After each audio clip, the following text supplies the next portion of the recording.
กัน แล้วก็น้ำเย็นมันยังเครื่องมาใกล้บ่าวจ้อยแล้วบ่เดี๋ยวนี้ฮะเดี๋ยวเข้าไป นี่แล้วก็ใครบ้างลุงเองสิทายบ้างนี่ นี่หยัง นี่แป๊บซี่ลายขวดพี่น้องเลยแล้วก็น้ำส้มน้ำเขียวสนับสนุนในการน้ำเย็นนี่แม่นใครก็โอ้บอกเลย ยูกิ เลยพิมพ์ เอ้ยพิมพ์ ขอบใจเนาะ จะนับสนุนในการให้ค่าแห้งเลยแม่กงลีเอื้อจุลี อ๋อ เดาเรียกออกแต่แห้งเยอะๆเลยมือนี่ แห้งก็จะสิเวนหุ่งเลย เอาแห้งมาได้ เลยแห้งเนาะโอ้ยมันเด็กจ้างเวียงบ่ว่างเลยบ่ได้ตั้งได้เขียน แล้วเท่านั้นเด็ก นั่นแล้วช่างเลยบ่เอาเที่ยวช่างเวียง เป็นไรมาดำหน้านี่ เมื่อยบ่น้องกัดเลาะ พอได้กิน ฮะ เรากินแล้วเห็นแล้วพอได้กินต่อ อยากเป็นตาสิลาบบ่หรือเป็นตาจังมาอีก ลาบเลยเราไปเป็นลาบเนาะ บ่ลาบบ่คันมีโครงการสิมาอีกบ่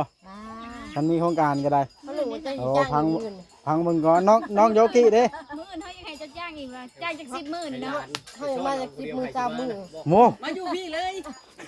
คืออยากมาหลายแท้นะเห็นบ่จ้อยแล้วแฮงอยากมาดูอย่าลืมกดติดตามเพื่อเป็นกำลังใจให้ผมด้วยนะครับทุกคนขอบคุณมากๆครับเอาดูเปิดภาพขึ้นเนาะก็ได้เอาอาหารการกินมาส่งคนงานเป็นที่เรียบร้อยนะเด็กแกใส่รถพ่วง3 ล้อมาเลยเอาทักทายสบายดีเด้อน้องๆผู้ชาวบ่เดี๋ยวนี้อันนั้นได้สละ ไผ่พี่ผัวยอมรับมาเลยได้เมื่อผัวตีเลย เฮายังมีหลานอยู่เนาะ ลานโบราณก็เอาเองแล้วกันให้บ่าวจอยเนี่ย เงินบ่จอยฮู้วะน้องโยกิ นี่ดิแล้วเหลียวเบิ่งบ่าวจอยหลายเถื่อนะได้อ่ะ แม่นบ่ น้องโยกี้เนี่ย เลียวเบิ่งหลายเทื่อแล้วบ่อย่าเลียวเบิ่งลาวนะมันสิมักลาวนะโอ้ย พอแล้วพลังอาจารย์ แต่คู่ดียังนะ ขูดเสื้อดาว โอ้สบายดีเบัดทุกคนสบายดี สวัสดี เฮ็ดอีช่างอันนี้ โอ้ยใหญ่มาบังก่อน เอ้ามาทานกันซะบ่จ้อย ไปเป็นเดือนเจ้า เฮ็ดหยังอันนี้นะ ไปแท้ๆนะ เอ้าไผสิทอดกระปูนี่ ย่างใส่ ผู้นี้เด้อผู้นี้เด้อ ก็แต่น้องก็ลอก น้องยังผู้นี้อ่ะ น้องก็ลอก กินไปโตแล้ว ได้จังมัดแบบนี้นะ จากลกใส่กันเลย ต้องโทรหาพ่อแพทย์แบบนี้ เพิ่นนี่เด้ น้องเข็มมาดับน้ำ ได้ดำน้ำงูอยู่บ่คนกล้าอย่างเดียว โอ้ยมีแต่คนไทยคุดกันแท้ เยี่ยมนั่นล่ะ มันได้เถื่อคุดอย่างเดียวนะ น้องยังก็น่ะลืมเพิ่นแล้ว โอ้น้องวิลาดา เด้อ บ่าวจ้อยผู้นี้ เริ่มนี่ เบาน้อยบ้านะคอยนะ หล่อที่สุดในทีมงานไปทางใดผู้สาวมากเป็นแถว มีได้คนมา ฮะบ่ได้ชื่อมาแล้วร้อยมันสิ มีการเฮ็ดอะไรดิ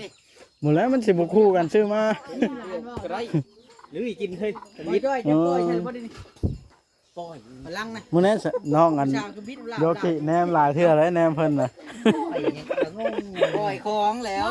เขาเน้นนะเขาไม่เน้นคือเปล่านี่คือเมื่อกี้ แต่ว่าเอาไปทั่ว ว่าก็แล้ว ตัดภาพขึ้นมาเบิ่งนังเทิงอยู่ไผเฮ็ดกินเฮ็ดอยู่อ้าวสาวเทืองสบายดีอันน้ำบ่ลงมือตามบังหุ่งนะพอจะบ่ปลาแดงนะ เข้มอีกแน่ใส่ลายโบด เข้มเนาะ อืม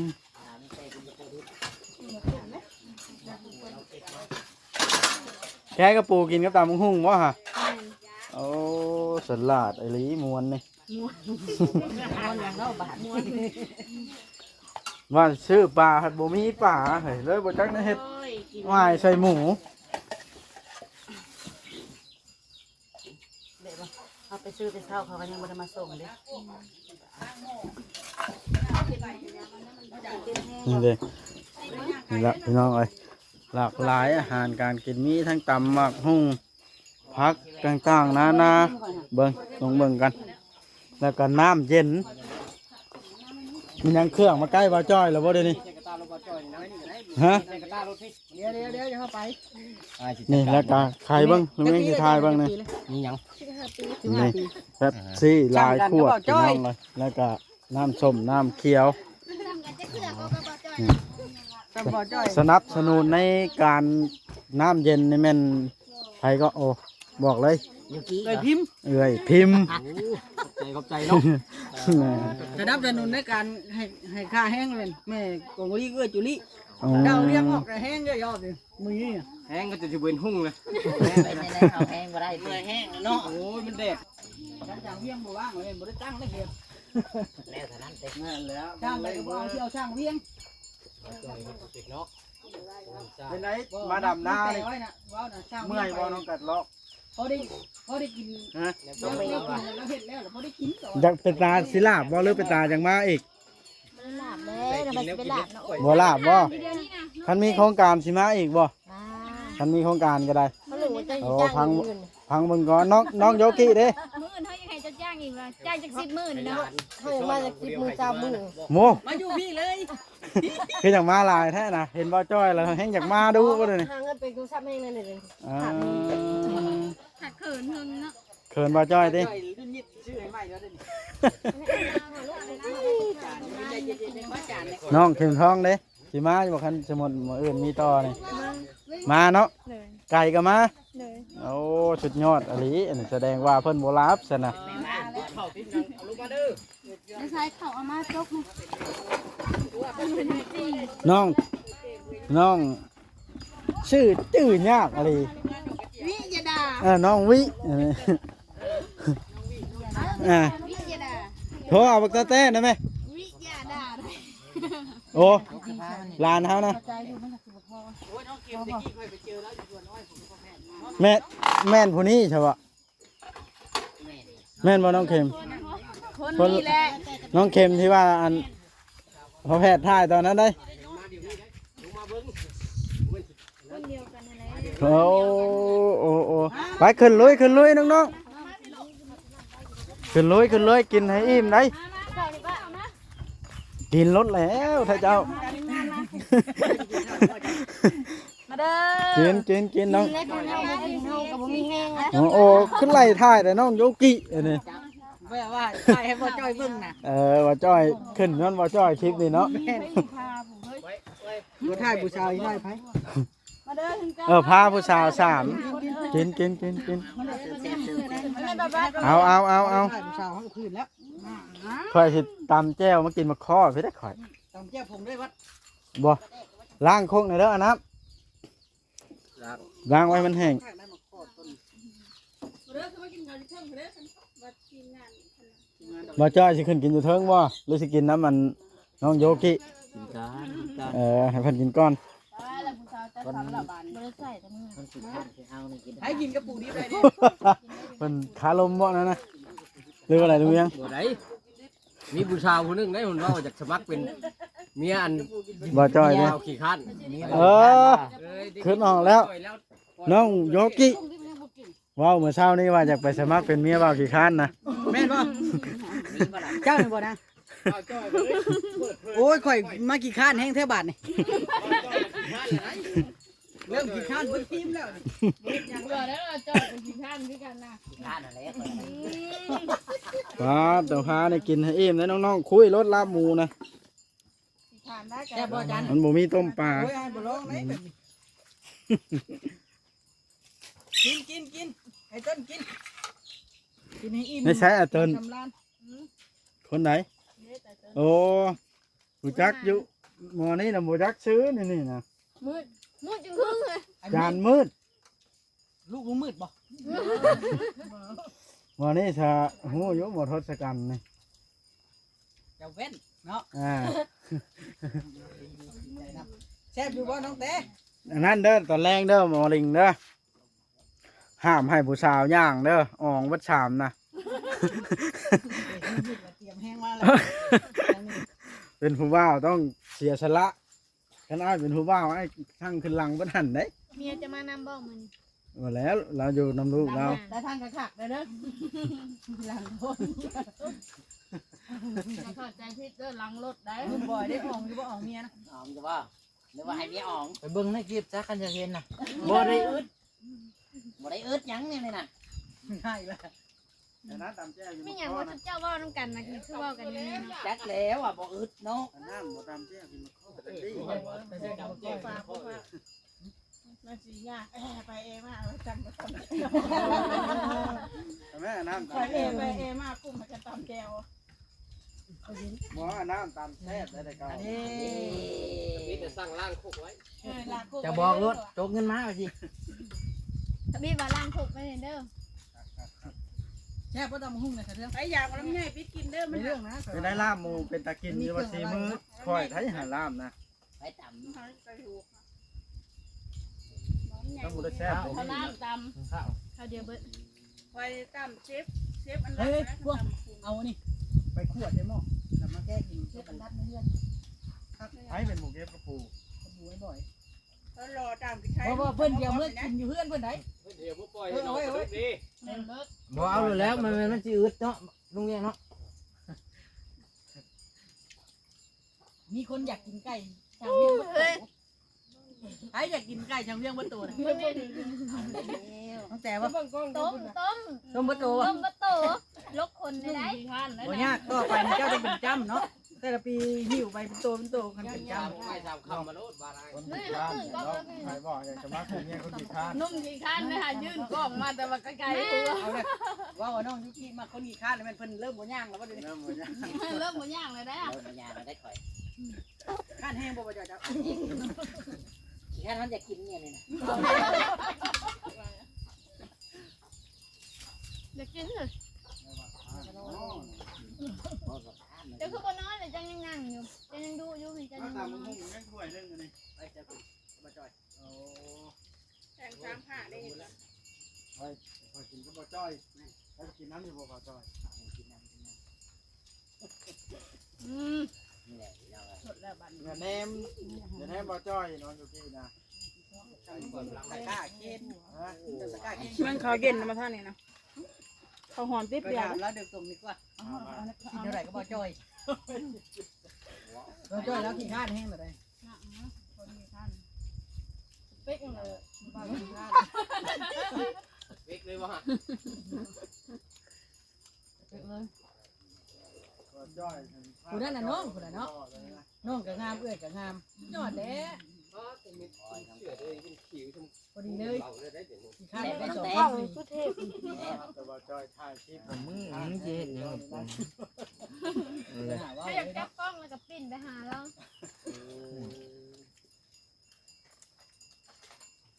ไก่อลีนาลุงเวียงเนาะนี่แหละจังลำบากไปรับแต่ละเทื่อนะ มี มา ว่าทาง ฮ ห อ อ ด ดเนาะ ได้หรอ รถมาบ่ฮอดพี่ บ่แต่ฮอดต้น พยายามแก้เขาคือว่า มันแห้งน้ำแกข้าวมันก็มาได้แล้วสิ ค่าครัวเหรอ ตายได้อยุคหัว คักบ่เถิดเด้อแซ่บบ่ล่ะมือบ่บ่นะ บ่พอบ่หลับ แม่ มีเข้าไปทางไหนดิ เป็นที่ อยู่บ้านคนเลย แล้วเมื่อบานไปละขึ้นมาคุณนะ ลุ่นติ แรงแล้ว จบลุ่นแล้วบุกลุ่นเงา คักยายมันครับ เรื่องนี้ดอก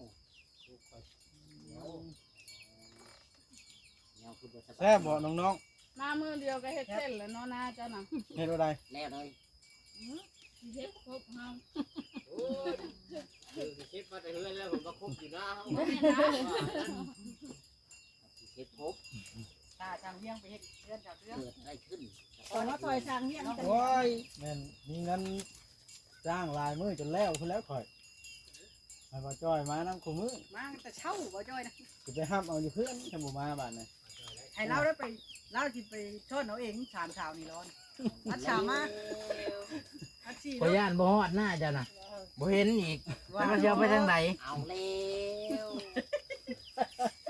อย่าว่าจะเล่าร้ายเฮ้ยเราย่านเมียเราหน่อยเดี๋ยวนี้นะเราต้องตีบ่เป็นเลย เอาหยอก ยานแล้วได้นี่นะอยู่ที่อยู่สิยาน ย่านแนวใดเดียวนี่นะเรา บอกเมียเราเครียดเลย ต่อการกินข้าวกินให้มันอิ่มได้กินบ่อิ่มตอนแรงอยากจนเลิกผู้ใดบ้านนี่ เก็บกระปูมาขวดได้บ่นี่เนาะ แกก็ปูขึ้นมาคั่วแล้วตอนแรงนะ เอาเข้าจ เอาไปปล่อยใส่ตำหุงยำ ตัวไม้ดิ เอาหนึ่งหวดหนึงอยู่เฮือน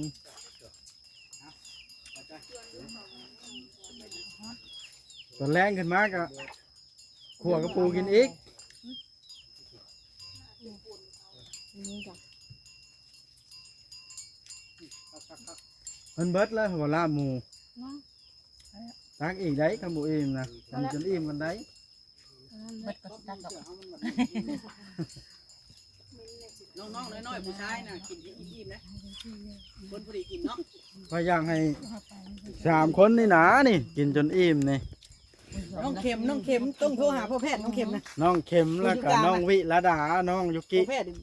พลาดแล้วพ่อแพทย์มั้ย บ่จ้อยสิฮับไปอัดซี่มา เราก็มาดู บอกไปเรื่อยๆเนาะ อ้าวเจ้าบ่ไปบ่ซั่นกันเพิ่นสิไปทอดมาแน่น่ะ เบิ่งแน่หนาสั่งเวียงนะสังเกตเบิ่งเด้อไผอยากฮู้จักนะ ขันว่าน เตียงก็ห้างเทียงก็ซี เอาไปกินไปทางเราไปทาง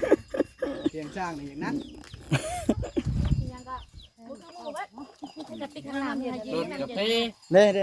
จอกนี่ เที่ยง ล้างก้น แล้วจะพวก ไว้ขวบไว้เด้อตัวนี้ไว้อันตักกิน จำอยู่ในผมไม่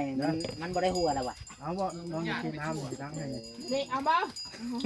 บ่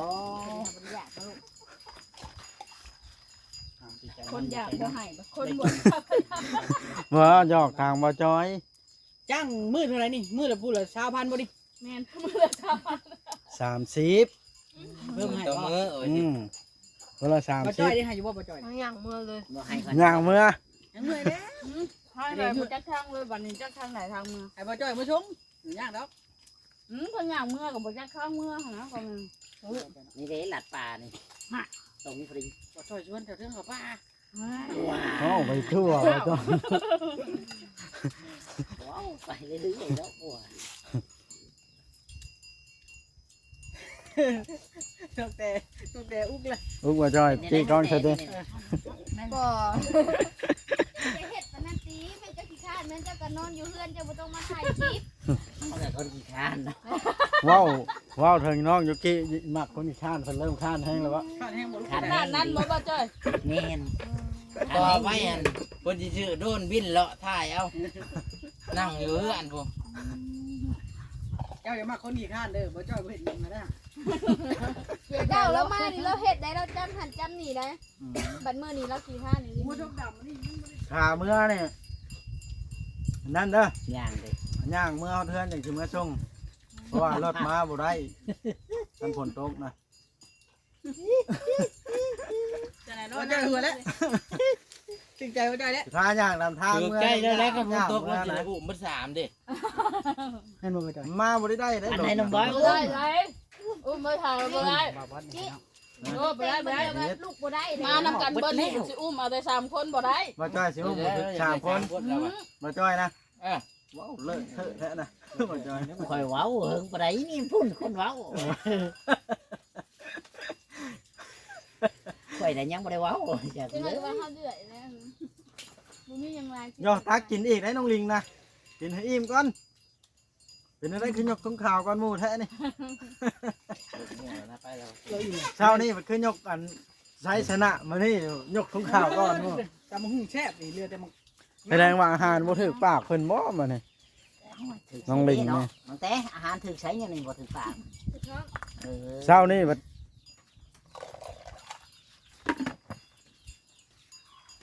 เอาน้ำแข็งใส่อันจอกกินก็ได้ยุดกี่จอกตัวนี้เอาจอก15มาตัวละตักจอกใส่เอาไม่ใช่จอก15นะเอามาให้น้องเพิ่นมันขี้ตมตัวนี้บ่ได้ล้างเออยามันเปื้อนหมู่เจ้าบ่ได้เฮ็ดหยังสร้างเวียงน่ะเนาะถ้าคลิปบ่ทันจบก็ไปไดน้ำ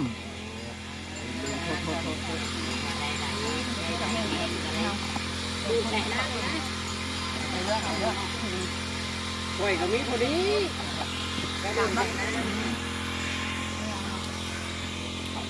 น้องถ้วยบ่ชนะวันนี้น้องทศกัณฐ์บ่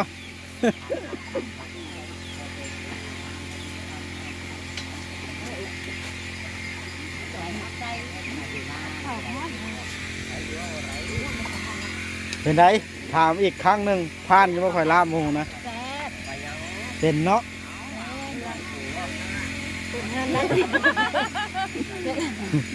เขาฮอด ผมบ่วงชวนกินรถน้องยุกิฉันให้บ่จ้อยป้อนได้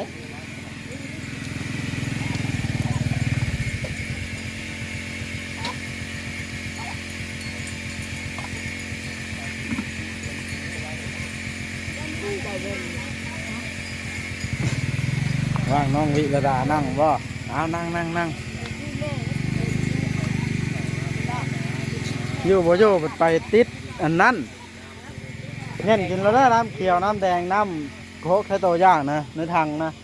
จกมาเงี้ยรถลุงเวียงถ่ายคลิปว่าท่านจบไปติดจักเสียงดังชั้นนั่นเดี๋ยวนี้ การถ่ายคลิปของมาจ้อยนี่เป็นอะไรคนนี้นะ ถ่ายคลิปเบากี่ท่า ฮะ หรือจะเรียกว่าองค์กี่ท่า ฮะมาจ้อยกับเชียวอยู่ว่าขาแห้งนี่ เอาแล้วกันให้ โอ้ยท่านได้ช่วยคอยจักดี เอาแล้ว ตอนแรกนี่ลงไปถ่ายอยู่ช่องน้ำกันได้ ว่าเราเทียมมือเลยนะ เอานี่เด้ สองทุ่มคุณว่าตั้งแต่ยังมึงกันนะถึงว่าสองทุ่มคุณบ่ เอาเทียมลงคายสิ มื้ออื่นยังมึงอ่ะ เอาอยู่ที่ใด ได้อยู่บ่ตั้งแต่ เพื่อนมันท้าย บอกว่าเช้านอนไว้อยู่เพื่อนก่อนมื้อหนึง ได้กัน อื่นจะมาเห็นหน้าต่อ ถ้าแม่นว่าเพื่อนเจ้านะเฮาบ่กล้านอน ฮะ เพื่อน นอนหน้าสั่ง เล เรื่ ย อง ติ นี่ก็ได้นี่ นอนยานี่ก็ได้ นอนแต่ย่านเป็นเจ้าเช่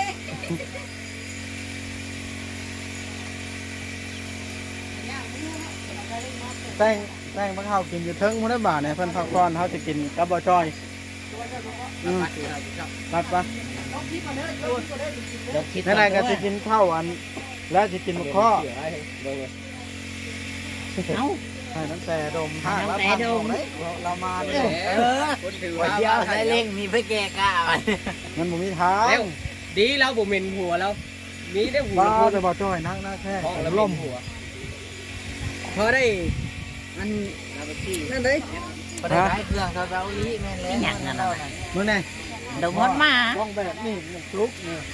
ผมแม่ครับ ค่อยบ่ไหวกับมา น้อยที่กินก็มีหมา อย่าเอาไปใช้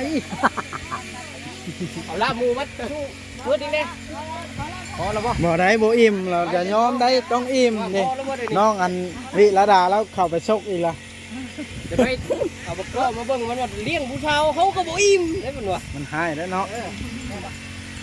ไปลงมาเนี่ย น้ำแข็งนะอยู่ทางแดงกี้เอ้ยทุบแทนจนเต็มก็ได้ อย่างเต็มเลยอันนั้นเด้ ให้ซื้อมาเป็นชอบ เอาดูน้ำเดือดตัวรีดบอกเลยถ้าเป็นลุงตุกมาเป็นร่างกระติกขาลุดหัว ใช่ไหม เดี๋ยวเตรียมรัดเอาน้ำแข็งแล้วลุงตุกกายมาทั้งวันทางนะ อิ่มแล้วว่าน้องโยกิ มั่งดูกินข้าว มั่งบอกคนกี่คันว่าจ้อยเริ่มย่างย่างอีกละน้องเข็มทองได้จ้ะมักคนสไตล์แบบไรเจ้าคนดูผู้นี้ผู้นั้นมักคนคันน้องวิรดาดิมักคนแบบไหน มักคนย่านเฮา มักคนกี่คันคือกันเอาแล้วซองแล้วมักบ่จ้อยบ่จ้อยซองแล้วได้มักเจ้าเดี๋ยวนี้ชอบได้ซองแล้วมาแป๊บเดียว